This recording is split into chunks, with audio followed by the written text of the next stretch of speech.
Right, we've got to do this at some point. Let's pick the bones of it, shall we? And let's give you my preview. Hello, and today we are doing a match day 4 or the round of 16 Euro Fantasy Football review.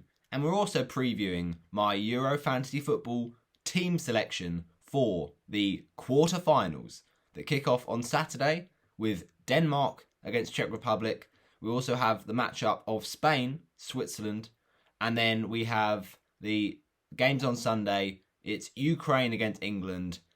Actually, no, maybe it's Belgium, Italy on Friday. Sorry, apologies for that. It's the Saturday game for England, along with Czech Republic, Denmark.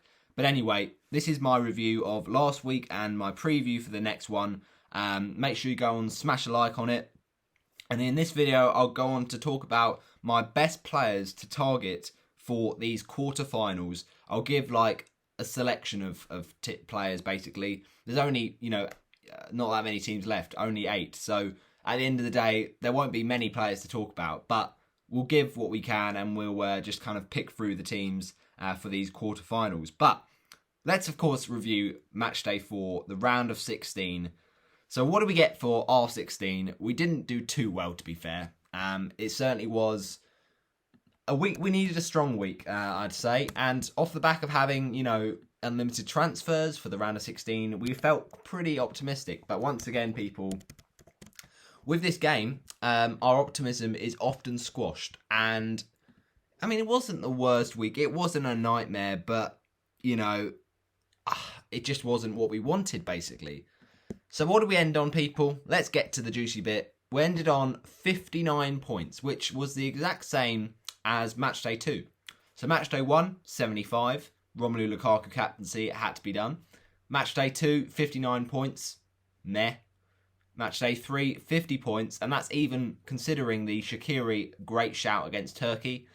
And then match day number 4, round of 16, 59. So basically, we peaked at match day 1, and since then it's been a bit inconsistent, but we've never quite, hit a good score. So I'm not happy. I'm not happy, to be honest, and my head's turned. My head has turned to a range of things. Wimbledon, but also watching the quarterfinals and just drinking it in, just letting it basically just consume me. And also, I'm looking at FPL right now, to be honest. It's getting to that point of year. It's that time of the season where I'm starting to look and tinker at my FPL team. So do I really have all my priorities, all my eggs in the basket of Euro 2020 fantasy? Not really, to be honest. If I'm perfectly honest with you people, I know it's a shame because obviously it's not a bad game, all right? I rate it. I'll say fair enough, UEFA, you did a decent job on it. But it's not my thing. Some people love it. Some people hate it, and I've seen a lot of people, uninstall the app. Fair enough, if that's what you want to do. But it just is, it's a difficult one because everyone's got the same team pretty much. And, with captaincy, it's such a difficult one because, we'll give the example of match day 3. We had it on De Bruyne, and you can just get absolutely, bewildered and tricked by the fixtures because you get an assist from De Bruyne, you think, okay, not bad, but we want better. You see Gnabry facing Hungary and you think, oh, okay, it must be moved to captaincy for him. And then we lose the assist from De Bruyne because Gnabry does nothing.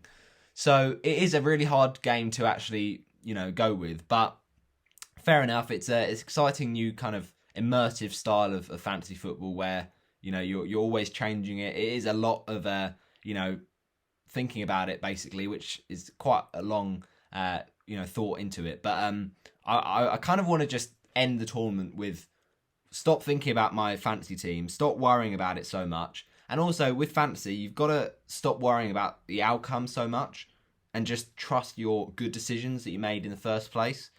I mean, there's not as much pressure on this game certainly than something like FPL, but it just feels like it's going wrong for me right now. I don't know why, because I've got good players. But anyway, we finished the round of 16 with 59 points. So what is our rank? That is the juicy question, of course. What is our rank going into the quarterfinals? And I can tell you, people, it is 61k, which, to be fair, I think shouldn't be too shouted about. But we're going to go into basically my lack of strategy for the last 3 match days. And the ultimate conclusion to take from it is There is no strategy. And I came out of that match day thinking, I'm not that fussed. So, alright, 61k is a nice rank to have, and, you know, my differential player of Griezmann really did come off. My other differential, Pedri, well, that never came off because, of course, he went and scored an own goal. Absolute wally. But, no, realistically, will I go for this now? Is rank that important? No. Obviously, you'd be nice to win some of your mini leagues, and at the start I had like 7 mini leagues that I was topping, but then it's gone a bit, you know, down the pan, and I'm only topping like 1 of them, I think. But at the end of the day, it is what it is. We'll just have a bit of fun with it. And at this point, I'm thinking, I just want to get a team, you know, fielded out. I just want to get players who are actually going to play, whether that's because they've been knocked out or they've got injured. Kevin De Bruyne is one of them, and, you know, Netherlands losing, France losing, nobody could have called that. So I still stick by those decisions to, you know, triple up on Netherlands, triple up on France, because, you know, they did get points in that game. Obviously, Netherlands not the case, but you've got to stick with the favourites. You've got to stick with the, you know, favourites with the good fixtures and back the best options. But you just got to hope it gets right. And sometimes in football, we have shocks, as we've seen in this European Championships. So we're just going to try and have a bit of fun. We're not going to take it seriously from this point onwards. And because of that, we have done a ridiculous amount of transfers. And basically, I'll admit, this is, you know, all my fault. What I didn't realise was that I can get my predictions wrong. So, I do realise that. It's just I was confident in my predictions, and then the unthinkable happened. So I kind of got excited and made my round of 16 team, and then not too long after round of 16's kicked off, I was already thinking about my quarter-final team. So I kind of started to make it on the transfers, and obviously going into the quarter-finals, you've got 3 free transfers, and then the semi-finals, pre-semi-finals, you've got 5, and then for the same thing for the final, it's 5. So I thought I'd have enough changes to, you know, have a team that will, you know, be good enough to play. I can't even remember what my first draft of my quarterfinal team was, because it has changed a lot. And the main reason it has changed is because I've just had these indecisions about who's good and who's worth it. But also, players have got knocked out. And one of those players was Emil Forsberg, or Forsberry, however you pronounce it. I thought that Sweden would win that game. Of course, Ukraine go and nick it in extra time. So, you know, it's not ideal. But we're going to pick the bones of our team last week, and then we'll get on to this absolute ridiculous amount of, you know, minus transfer hits that we've taken. But at the end of the day, I'd rather just see how my players do rather than think about where I am in a league. I know that sounds odd, because in any other game you would really want to think that as important, but I've just lost it at this point. I've lost interest, so I just want to see, can I get like 100 points to kind of counteract my massive minus points? I don't know. It is what it is. I've got a team that I think will probably play all their players, and I've also not just sticked with only the teams that I think will go through. That was the thing I did kind of the last round. It really hurt me. So obviously I've got some teams that I've favoured with fixtures, and, you know, with the run-in towards the end of the, you know, draw, who's got the most chance of going all the way. But it is what it is. This is the team, and the deadline for the round of 16 was I think what was it now? I can't remember. It doesn't say on here, but no, the deadline for the quarterfinals is the 2nd of July, Friday night, 5 p.m. So if you're busy on a Friday night, then it's not your game, because you might miss the deadline. But yeah, I think my changes are pretty much locked in, so we're going to be fine. Apart from obviously the manual substitutions you can make in this game. So let's just go through it, because we have to get there eventually. We have to eventually talk about it. So yeah, I did get 61k. Just to be specific, I finished on a overall rank, well, after match day number 4, of 61,067. So considering I started going into the round of 16, I was on like a really bad rank. So yeah, my rank was pretty awful. It was, going into it, a disgusting 87,585. So I just was praying for the green arrow, and finally we've got it, people. I mean, that is really nice to see. As long as I kind of didn't go below those 87,585 from that match day 3, then I was looking good. And I think going into the final day of the match day, I was on 61,571. So it's a very small gain for the last day of the match day, but at the end of the day, to get that green arrow and to get it by a fairly, decent distance, to be fair, from that 87k, I'm loving life. So it's a green arrow, but I know that I'm just about to get a red arrow because let's reveal it now before we get into my review. We've done a minus 48, and that is no word of a lie, right? I can literally show it to you right here. So I've got here a minus 44. That's already been done, but I've just made another transfer, and each transfer you do is minus 4.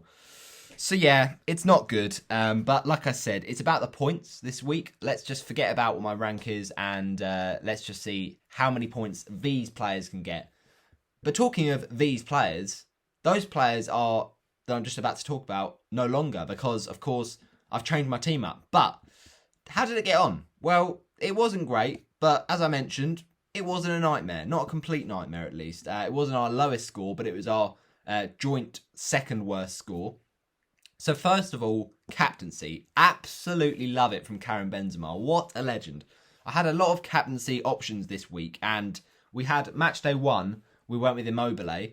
Okay, that was a bit of a nightmare because Italy just decided to not turn up.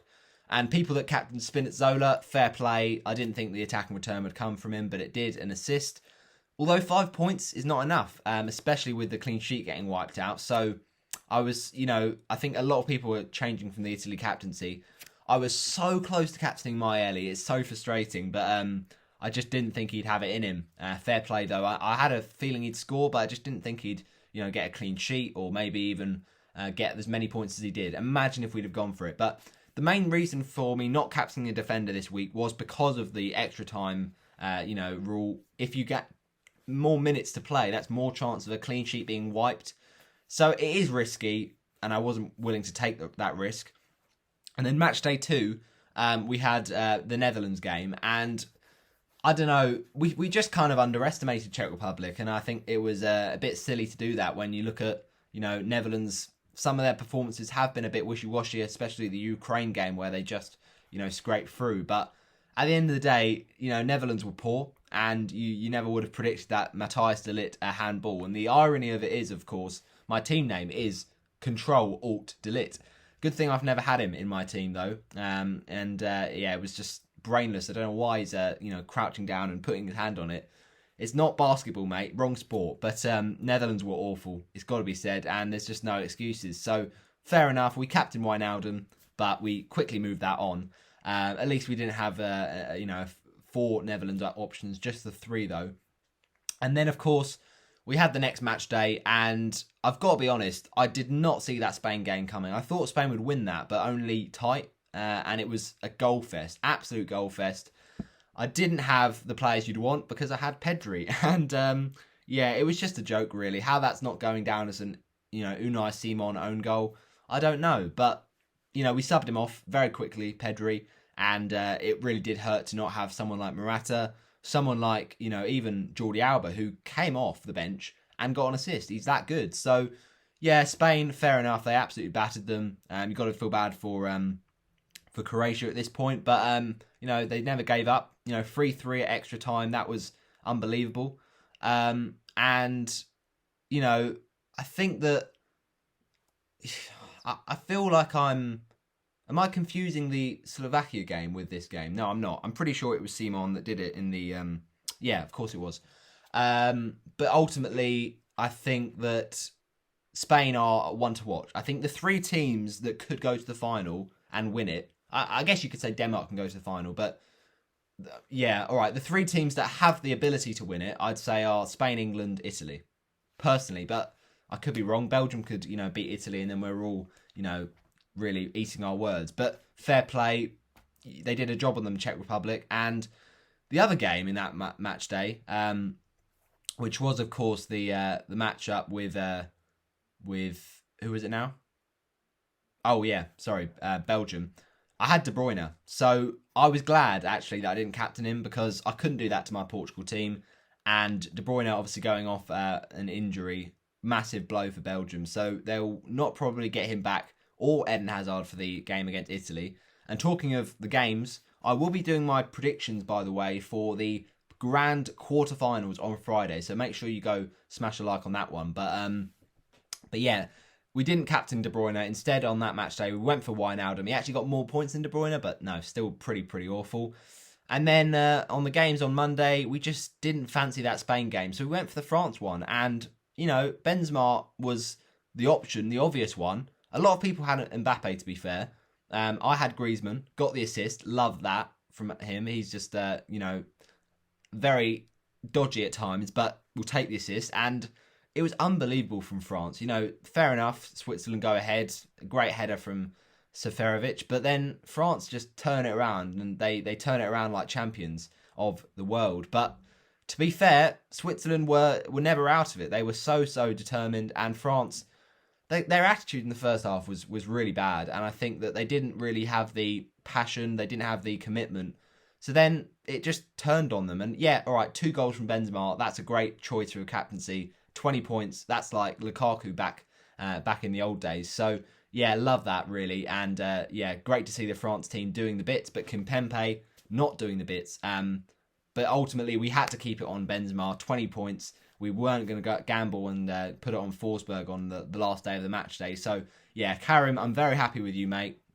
You scored before against Switzerland, and I saw that match on the highlight reel, and he's done it again. Lovely brace, 20 points. Immobile, 2 points. Frustrating, of course, hitting the post with that absolute wonderful strike from long distance. But as I mentioned, Italy were just off their game and they needed extra time. Fair enough. Pessina, that is a good finish. But also, you've got to give it credit to Chiesa. I have a problem with that Italy midfield, though. They're not nailed on for who's going to play. And I know that Immobile has been good going forward. But, you know, with the midfielders, they get an extra goal for a you know, extra point for a goal. And Pessina and Chiesa are certainly not nailed on, but they got 2 good goals, and Austria never gave up. So, yeah, frustrating for Immobile there. Then Griezmann, love that assist. I think it's really nice link-up play, a lovely little back heel, I think it was, into the path of Griezmann. And Griezmann takes the shot, and I think it's a save from the goalie, but he can only parry it, and there is Benzema at the back post. So we'll take the clean sheet from that Italy team, but we won't take the clean sheet from that France team because, of course, that was a crazy game. In midfield, though, 2 points from Wijnaldum, disappointing. So good in the game against Ukraine, and so good against North Macedonia, but we only had him in that Ukraine game. If only we'd have captained him that match. But at the end of the day, I think we might have actually, to be fair. We just had him. That was the main thing. We didn't have him against North Macedonia, but of course, we captain him in match day 2 against Austria, and he does nothing. And he did nothing again when we captained him. So, yeah, basically just don't captain Wijnaldum from now on, people. But he is out anyway. So, Forsberg, love that goal. I mean, it was a bit jammy, to be fair.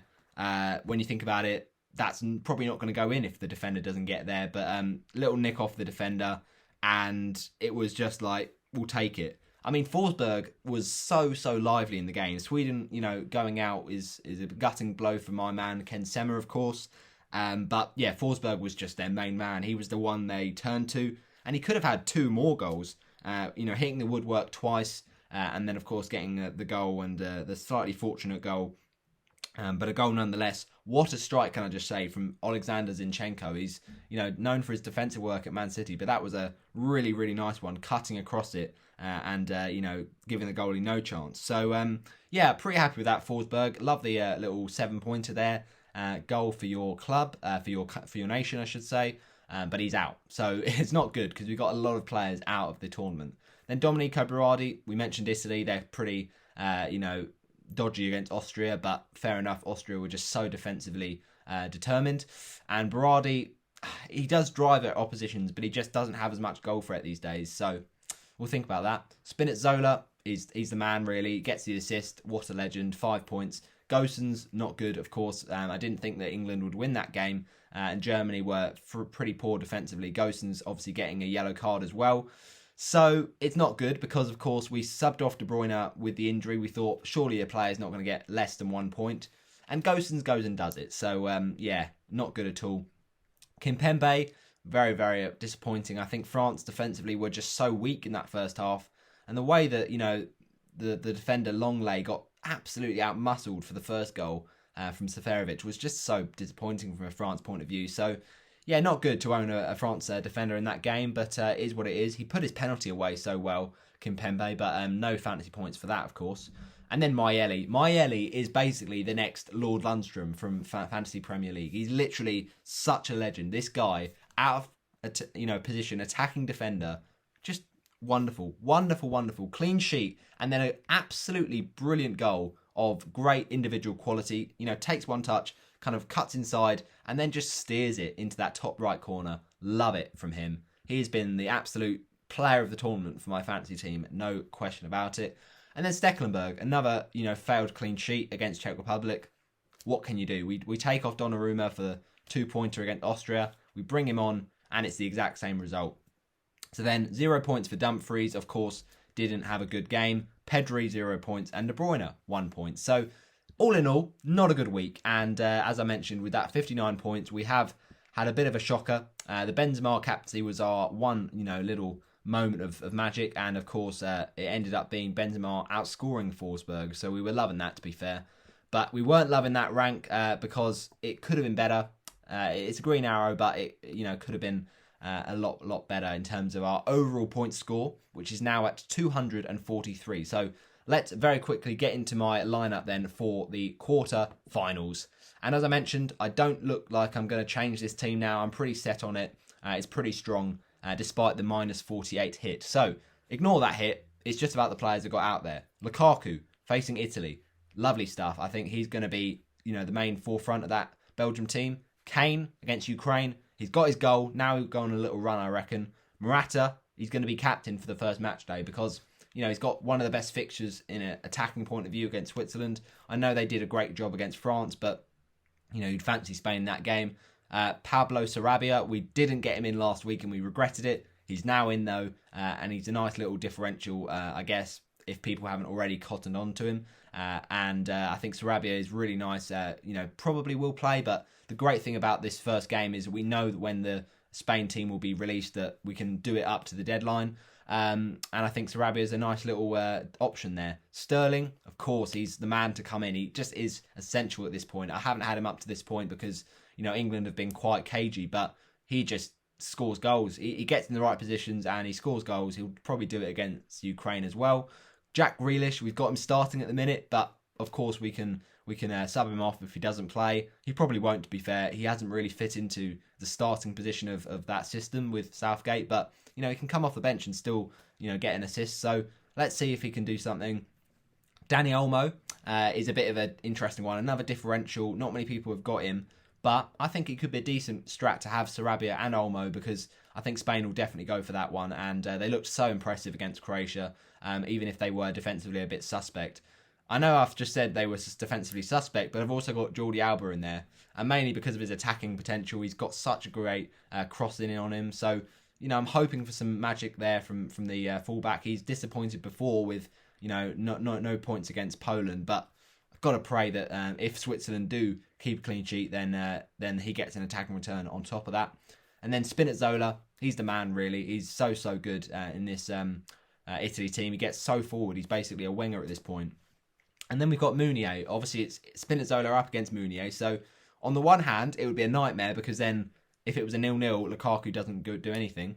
But on the other, it'd be an absolute wonderful thing because we've also got Donnarumma in goal, and that would be, of course, a clean sheet for both Belgium and Italy. But yeah, it's a solid team, I reckon. There's not going to be any changes, I don't think. Obviously, because I've already put myself in a really deep hole with the minus points, but we've lost the interest. Schmeichel in goal as the sub bench because, of course, Denmark play on day 2 and Donnarumma plays on day 1. There's just 2 match days, so that means just 2 options for captaincies. So you really want to get your first option right, but if not, then you can just hope that it works second time around.